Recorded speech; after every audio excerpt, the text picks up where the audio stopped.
বড় বোনকে পাত্রপক্ষ দেখতে আসবে ছেলে, ছেলের মা আর ছেলের বাবা। আমরা সেই অনুযায়ী আয়োজন করেছিলাম। পরে দেখি ছেলের সাথে ছেলের 14 গোষ্ঠীও হাজির। লোক আসার কথা মাত্র যেখানে 3 জন, সেখানে লোক আসলো 15 জন। সাথে তো বাচ্চা কাচ্চা আছেই। আমার বাবা মাকে আড়ালে ডেকে নিয়ে হাতে 12,000 টাকা ধরিয়ে দিয়ে বলল, শাওন তুই তাড়াতাড়ি বাজারে যে খাসির মাংস, মুরগির মাংস যা যা লাগে সবকিছুই কিনে নিয়ে আয়। আমি আমার একটা বন্ধুকে সাথে নিয়ে বাজারে গেলাম। বাজারে যেয়ে সবকিছুই কিনলাম, শুধু খাসির মাংসটা আর কেনা হলো না। একে তো বৃষ্টি, তাতে আবার গ্রামের এই ছোট্ট একটা বাজার। খাসির মাংস সবসময় পাওয়া যায় না। তখন বাবাকে ফোন দিয়ে বললাম, বাবা সবকিছুই পেয়েছি, কিন্তু খাসির মাংসটা আর পাওয়া যাচ্ছে না।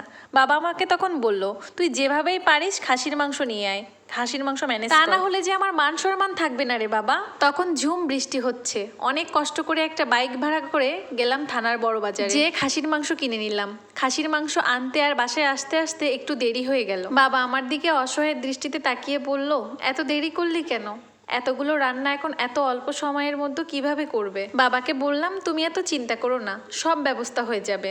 আপনি ওনাদের সাথে কথা বলুন, আমি মায়ের সাথে রান্নাঘরে আছি। মাকে সাহায্য করার জন্য যখন বড় বোন রান্নাঘরে ঢুকলো, তখন আমার মা তাকে বাধা দিয়ে বলল, তুই কেন আসতে গেলি? যা যা তুই রুমে যা, রুমে যেয়ে খুব সুন্দর করে তৈরি হ। বড় বোন বলল, মা তুমি একা হাতে এত কিছু সামাল দিতে পারবে না, আমি তোমাকে একটু সাহায্য করে দিই। আমি পারবো সবকিছু সামাল দিতে, তুই যে রেডি হ। ওরা কখন না কখন আবার মেয়ে দেখতে চায় কে জানে। আমি ছেলে মানুষ, রান্নার অত কিছু বুঝি না, তারপরেও এটা ওটা কেটে দিয়ে মাকে যতটুকু সাহায্য করার মতন ততটুকু করলাম। ওদিকে আমার বড় বোন রেডি হচ্ছে। ছেলেপক্ষর মধ্যে কেউ আবার চায়ে চিনি খায় না, আবার চাতে কেউ একটু আবার বেশি চিনি খায়, কেউ একটু মিডিয়াম চিনি খায়, কেউ আবার সিগারেট খাবে, তাকে সাথে নিয়ে পাশের দোকানে যাওয়া।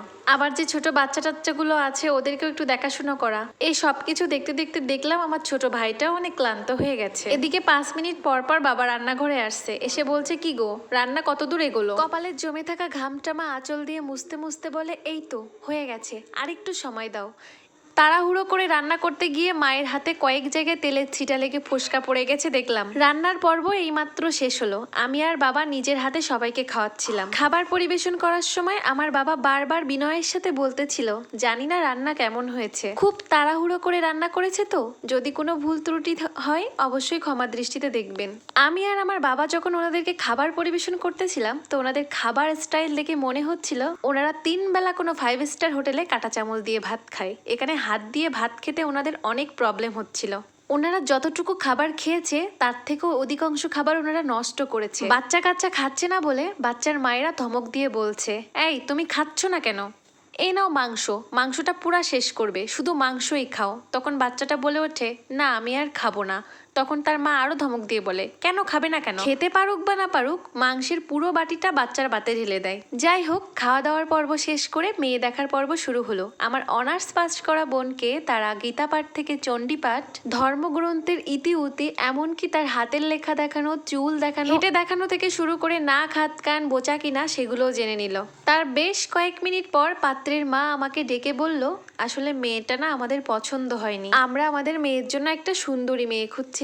ওদিকে আবার পাত্রের বোন বলে উঠলো, মেয়ে দেখছি অনেক খাটো, আমার ভাই তো অনেক লম্বা, আবার তাছাড়া বয়সটাও একটু বেশি, এ মেয়েকে আমার ভাইয়ের সাথে মানাবে না, আমার তো একদমই পছন্দ হয়নি। এই কথাগুলো শোনার পর আমার বড় বোন নীরবে চোখের জল ফেলছিল। এই কথাগুলো শোনার পর কেন জানি না আমার আর সহ্য হলো না। তখন আমি বলেই বসলাম, কেন আপনারা কি জানতেন না আমার বোন শ্যামলা? ঘটককে দিয়ে তো আমার বোনের ছবি পাঠিয়েছি, এডিট করে তো আর দেইনি। তাছাড়া কি জানতেন না আমার বোন 5 ফুট 2 ইঞ্চি? তাছাড়া আমার বোন গ্রাজুয়েশন কমপ্লিট করা, সে কথাও তো বলা হয়েছিল। তাহলে এখন কেন আপনারা এরকম উল্টাপাল্টা কথা বলতেছেন? একজন গ্রাজুয়েশন কমপ্লিট করা মেয়ে কি 13 বছরের কচি খুকি হবে? তখন ছেলের বোন জামাই আমতা আমতা করে বলল, হ্যাঁ আমরা সবই জানতাম, তারপর একটু দেখতে এসেছিলাম সামনাসামনি, এই আর কি। দাঁতে দাঁত চেপে রাগটা কন্ট্রোল করে বললাম, সামনাসামনি দেখে কি হতো?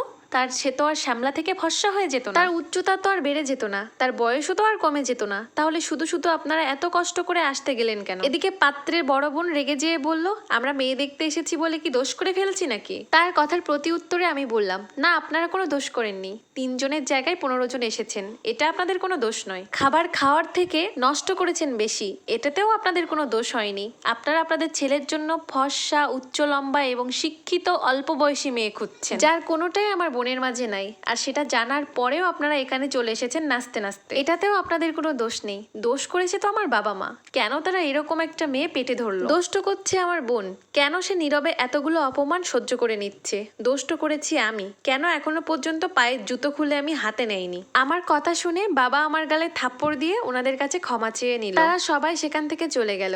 তখন আমার বাবা আমার পাশে আসলো, এসে আমার মাথায় হাত বুলিয়ে দিয়ে বলল, সব জায়গায় সব কথা বলতে হয় না রে বাবা। যেদিন তুই মেয়ের বাবা হবি সেই দিন বুঝবি মেয়ের বাবাদের কত জ্বালা। মেয়ের বাবাদের অনেক কিছু সহ্য করতে হয়, অনেক ধৈর্য ধরতে হয়। তারপরে বড় বোনের রুমে যেয়ে দেখি এখনো পর্যন্ত আমার বড় বোন কান্না করতেছে।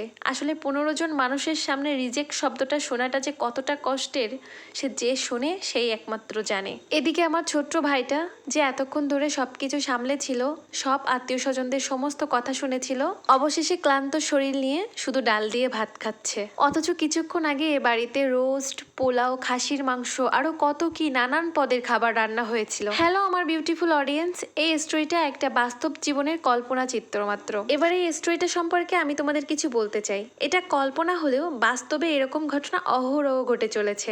আমাদের সমাজে এখনো এমন কিছু মানুষ রয়েছে যারা 14 গোষ্ঠী সঙ্গে নিয়ে মেয়ে দেখতে যায়, তারপর মেয়ের বাড়িতে যেয়ে কবজি ডুবিয়ে খেয়ে তারপর মেয়ে পছন্দ হয়নি বলে বুক ফুলিয়ে চলে আসে।